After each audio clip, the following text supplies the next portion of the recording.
Hello, and welcome to Story and Song. We're here to put on a special presentation that we've done for a couple of years now called What's Cookin'? So this is such a beautiful time of year to think about food. And for those of us who love to cook or work in the food and beverage industry or just love to travel, we're always thinking about food, aren't we? So today we're here for about 20 minutes to tell you about some of the new cookbooks and food books this holiday season. So we've got gift giving on our minds and also just kind of having fun and spending time in the kitchen, whether it's alone or with friends or family. So let's go into the kitchen with some of the crew members here at Story and Song. I'm Donna Paz Kaufman, one of the founders of Story and Song, and we were just talking about, we've got women of food around the table here. Luann Pollock, who is our catering manager, and Rebecca Kano, who is always in the kitchen cooking up something fabulous for us and also involved with catering. So we love food. We love filling the store with wonderful aromas and feeding you tasty food. So Luann, what books did you choose today and what's cooking in your kitchen? Well, hi everyone. I chose today a couple of books that really focus on bread. And I know that so many of us out there, try to be, stay away, steer clear of carbs. We don't want too much bread, but there's something about the history of bread and just making that dough and feeling it in your hands that is exciting, and it makes, believe it or not, a wonderful gift. I have made many loaves of stromboli and wrap it up and give it to friends, either at Christmas time for parties or just as a nice gift, housewarming gift. So the book that actually was recommended to me by a passenger on an airplane is Tartine Bread, and this comes from an Italian man who had 8 kids, and he makes his own sourdough bread for his family every week. So he goes through the process in this book. Again, Tartine Bread, Tartine, and he talks about shaping the dough, the temperature of the room, the leavening agents, the amount of flour, the tools that he uses. And while it sounds very detailed, it's one of these things where once you just kind of get the hang of the folding the dough in your hands and getting your hands around it, and you'll get a sense of the technique that you need to make that beautiful crusty sourdough bread, or really all of the other recipes that you can use with this starter kind of loaf. So another example would be he uses, which I thought just sounded fabulous, is this olive goat cheese with figs and persimmons. Ooh. I mean, if that isn't a favorite of anybody's just listening to all those delicious ingredients. And when that bakes up and the olives kind of rise up to the top of the crust, it's absolutely beautiful. And again, I can't stress enough how that must feel in your hands with all of those really good fresh ingredients. So again, he starts out with just a basic recipe for an old country bread, and he morphs that into baguettes, croissants, pizza crust, and at the very end of the book, he actually goes into making pastries for and recipes that you would use to serve somebody. So, for example, if you were making French onion soup, which he does give you a very, very good recipe, well, you can't have French onion soup without beautiful croutons in it. They just have to be crunchy, and they have to be, circled in that Gruyere cheese just right. And when you see the pictures in this book, you'll know exactly what I mean. So, and by the way, this French onion recipe, which I have made French onion soup, but never with actually the simplicity of the white wine. But one addition here was the duck fat. I've never put duck fat in that, but I bet it's good. Don't doubt it till you try it. Gosh, those photos are beautiful. Yeah, they really are. And he gets into talking about just how people around the world, everybody loves crusty bread and butter. or crusty bread and cheese. And even, if you're going through France or, walking through Paris, and actually a lot of, beautiful European cities are like this, you'll see people walking with a loaf of bread, a bottle of wine, and a bouquet of flowers. And, what could be more perfect than that? On a Wednesday. On a Wednesday. On a Wednesday, yes. So I urge you to try Tartine Bread. And the other beautiful thing I should mention about this is the gentleman, Chad Robertson, he goes through his history of where he studied, how he got started. He is a graduate of the Culinary Institute. He studied in France. He went in the Swiss Alps. He's been all over. And his claim to fame really is his bakery called Tartine in Northern California. So maybe worth a visit. Maybe a road trip for the crew, I don't know. Okay, and then the next book I wanted to talk about was World Food Paris.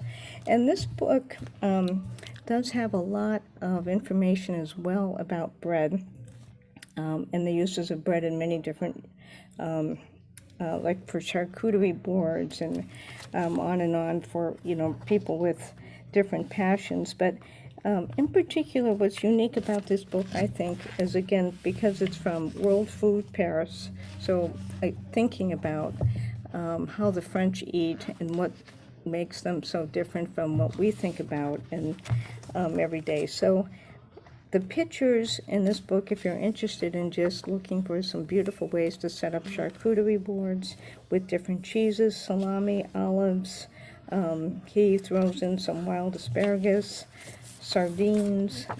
They're just, the pictures are beautiful.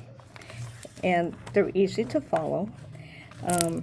I did want to mention here that, there's a quote here in this book, why is French cheese so excellent? And he goes on to say that what really makes our cheese the best in the world is our cheesemakers and their passion. They are the real heroes of French cheese. So that's kind of hard to beat. And again, we go into lots of pictures with all different cheeses. And then he talks about some of the recipes that I would say would be my favorite. And if you want to kind of think about how you might work these into some holiday menus, a warm lentil salad. It's just not something that we see often. But a carrot vinaigrette. And then my favorite was the ratatouille with the nouvelle with eggplant and all these other beautiful vegetables. So it would be a very colorful presentation, something nice on a cool night. Mussels is something we often think of just buying out, but he goes through an accurate description here of how you can do it yourself. So I think you should try that, Rebecca. Do that for us. I was going to say. Well, my husband's allergic, so we can't do that. Oh, yeah. Okay, and then the last thing I wanted to just mention was how he goes into these baguettes and these beautiful sandwiches. And the story, again, about the baking techniques, the marriage of science and nature and system and precision, and it's just wonderful. And he talks about different places in Paris, obviously the Eiffel Tower being one of them, but that bring back memories and just, again, how he shapes the dough, makes the form, and he ends very beautifully with my favorite dessert, which is creme brulee. It really is my favorite dessert, even more than a black and white cookie. It's really creme brulee. So you wouldn't be disappointed in this book for a lot of reasons, because in these days when many of us are not traveling so much, you can use this book to travel and pretend you're going to Paris. You can think about changing up your holiday menus this year with some unique recipes, and just take some time and enjoy it. What I like about those books, Luann, is the presentation, and that's what you don't get, right, when you're just looking at a recipe. But when you look at how it's presented, how it's garnished, how it's plated, it just, inspires us to be a little bit more creative with our everyday dishes, right? Okay, Rebecca, what's cooking? Hello, everyone. Well, this book's slightly different from the picture book that Luann had.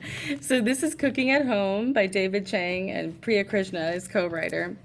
And this book, so we mainly the idea is stop relying on your recipes. You can use your microwave. You can use frozen vegetables. You can do, it doesn't have to be perfect.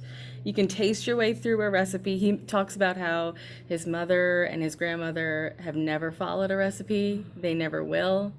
And I think that's a very story and song philosophy in the kitchen. We might grab 4 recipes for something and take bits and pieces out and then make it our own. And the funny thing is this is very much how I am now. I'll substitute anything in a recipe. It doesn't bother me if we don't have this. You can use a different seasoning. I never used to be like that. I was the complete opposite. Even when I was cooking when I was 16 and would ask my mom to buy stuff at the grocery store, and she would say, we have this, you can just use this. I was like, no, we need this, it says this. And then I just stopped being like that because you don't always have the materials. And he does talk about how it limits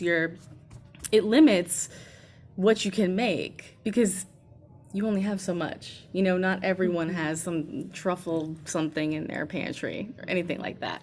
I mean, this chapter is called Things I Love to Microwave. I will chuck almost anything into a microwave.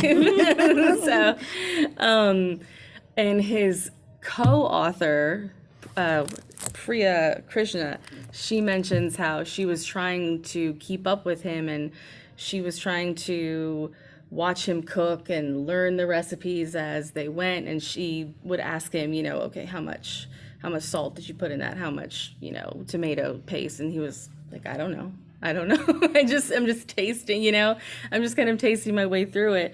So, and it's what I do. I find it the easiest. And if you just write it down, because we have to write it down to make it work for us and other people. If you just write it down as you're doing it, start off with small quantities, work your way up, use what you already have, and you can make anything with what you already have.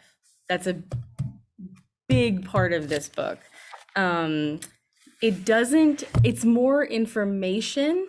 It doesn't have a ton of pictures. It has some pictures, but it's more teaching you just go with it.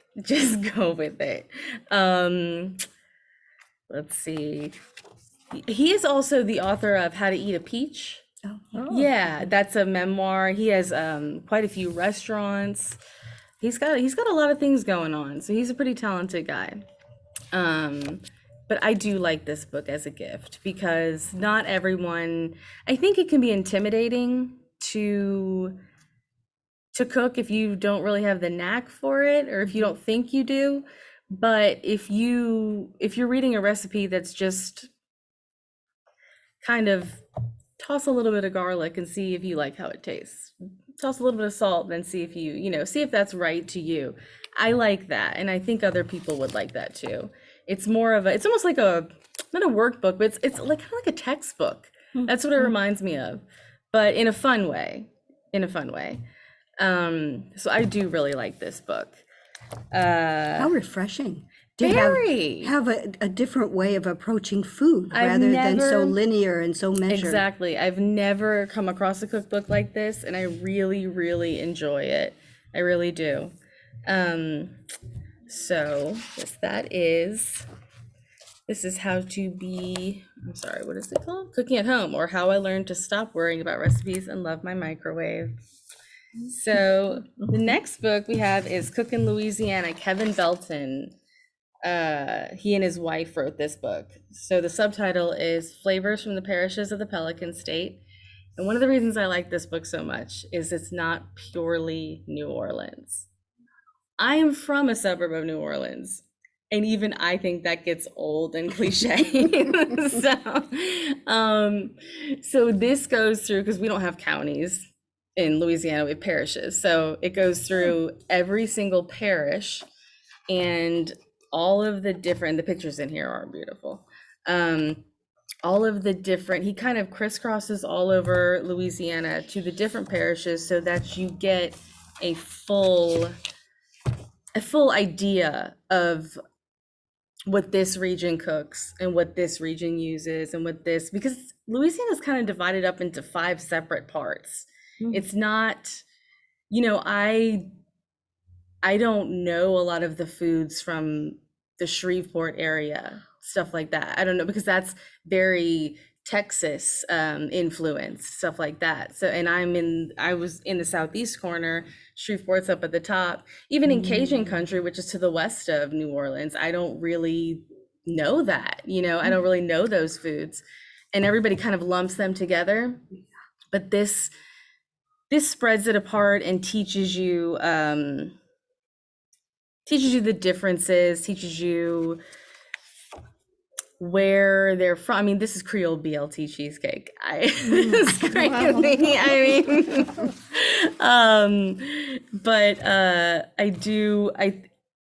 If someone has a pretty good grasp at cooking and wants to cook Louisiana type food, I think this is a great cookbook and a great gift because it covers everything. It's not cheesy. I also grew up watching this guy on the local news on Wednesday mornings in the kitchen. So, and the recipes they're not extremely difficult. I mean, meatloaf with brown sugar glaze, but you do get, Cameron and Vermilion Parishes. You get a whole little rundown. Seafood eggplant bake, Bloody Mary soaked shrimp salad. It's the most authentic I've seen, and I like that because there's so much stuff that is New Orleans based or Louisiana, and it's very cheesy. It's constant.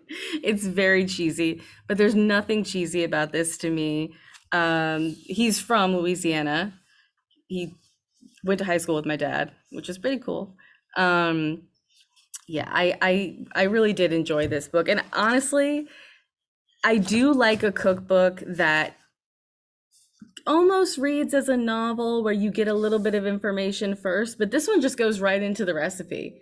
And so to me, that's a little bit refreshing because it's just quick. There's no getting to know this, you just go right into it, and he tells you how to do it. There's pictures, and I enjoy that. I like that. I think both of the books I've picked are pretty straightforward and simple, and but simple in a good way. So, and I like that. I think they would both make great gifts. Cooking at home, the David Chang book, especially for someone, I feel like someone a bit younger, 20s, 30s, but it doesn't matter. You could be older. Cookin' Louisiana, anyone who kind of likes to cook, wants to cook this kind of food, because it is the best food on the planet. So. Well, I love that you explained that New Orleans is not Louisiana. It's not. And I didn't even know there were 5 distinct areas. Yeah. And one is actually the Cajun area. So yeah, the food is flavorful, and it's not like other Southern food, right, Rebecca? Oh no, It's I so mean, I different. never even grew up with biscuits and gravy or anything, or cheese straws, macaroni and cheese. I didn't grow up with that kind of stuff because it's not really Louisiana food. Wow. Yeah. So Interesting. it's all very different, but it's all in, you can find it in Kevin Belton's Cookin' Louisiana. Well, I'll tell you, your gumbo this year was amazing. That was a hit.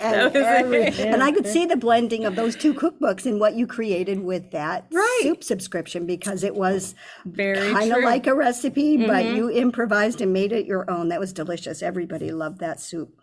Well, thank you. So, okay.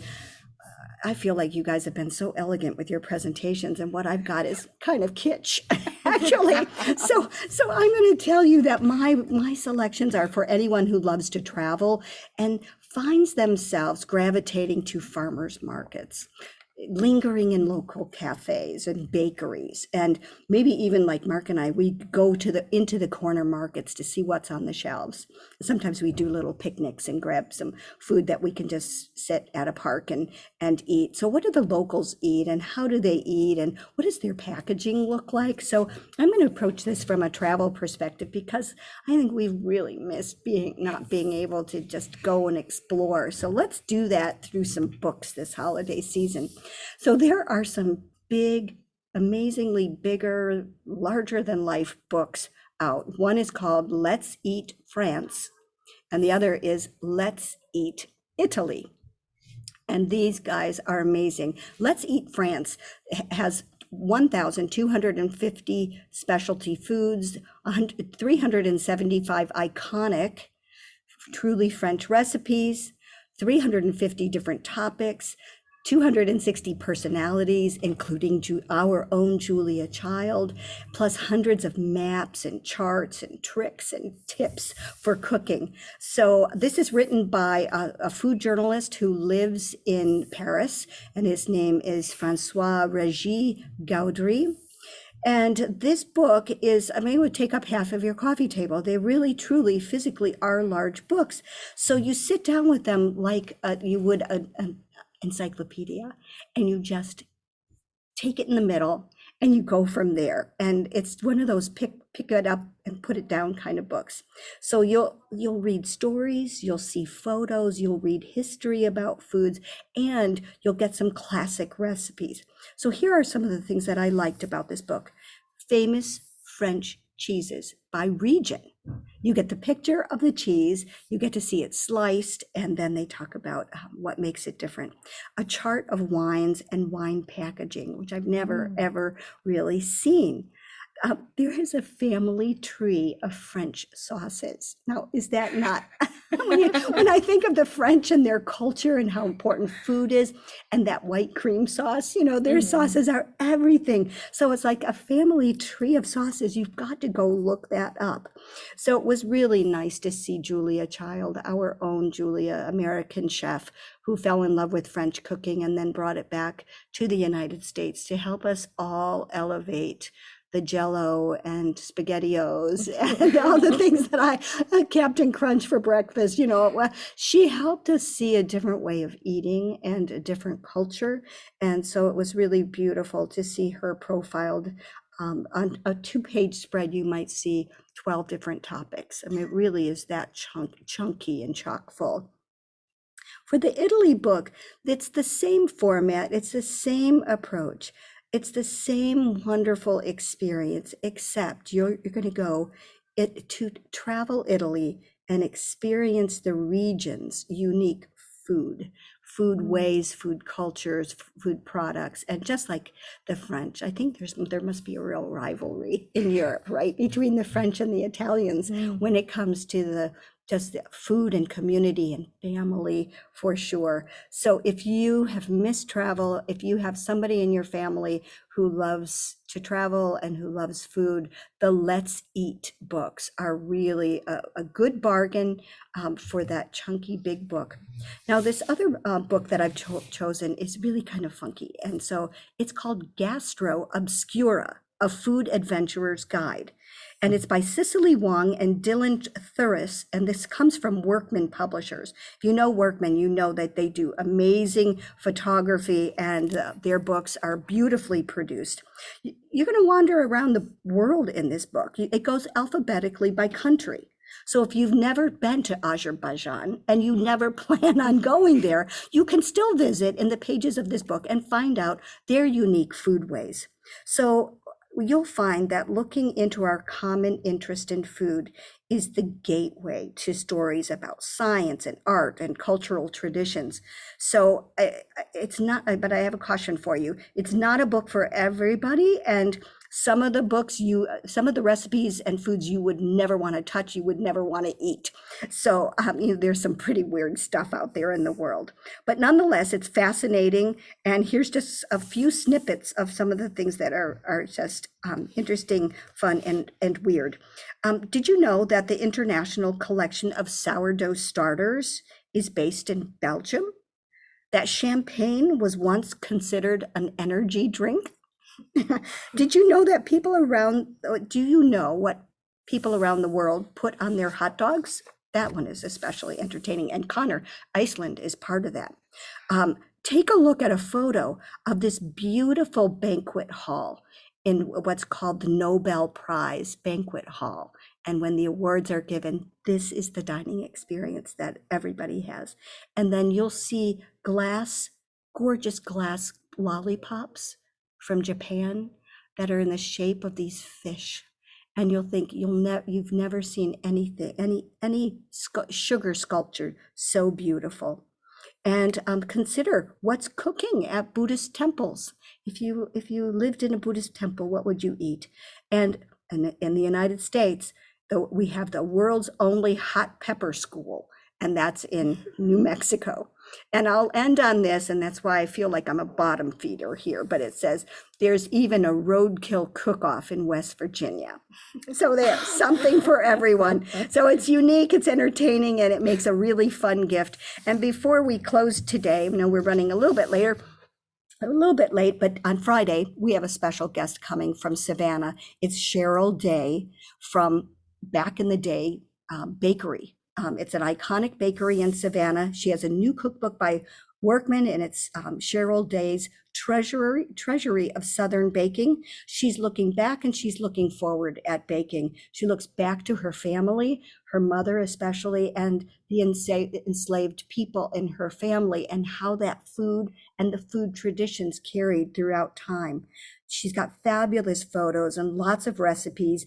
And Rebecca and I, we've chosen a menu. We're going to make that chicken pot pie and the hummingbird cake. Yes. Yes. Hummingbird. We'll make hummingbird cake and we'll put them into cupcakes, Yes. which will be a lot of fun. Now, tickets are still available. You can get the ticket your ticket with the book, or you can just come and enjoy the conversation and the presentation and the discussion with Cheryl Day and pay for lunch only. So if you'd like to come, it's not too late. Give us a call at the shop. The number is 904-601-2118. We hope you enjoy the holiday season and all those meals that you'll share with family and friends. And many, many thanks here to Luann and to Rebecca and to Connor, who is our tech media manager who does our story casts. So happy holidays, everyone. We hope to see you soon at Story and Song.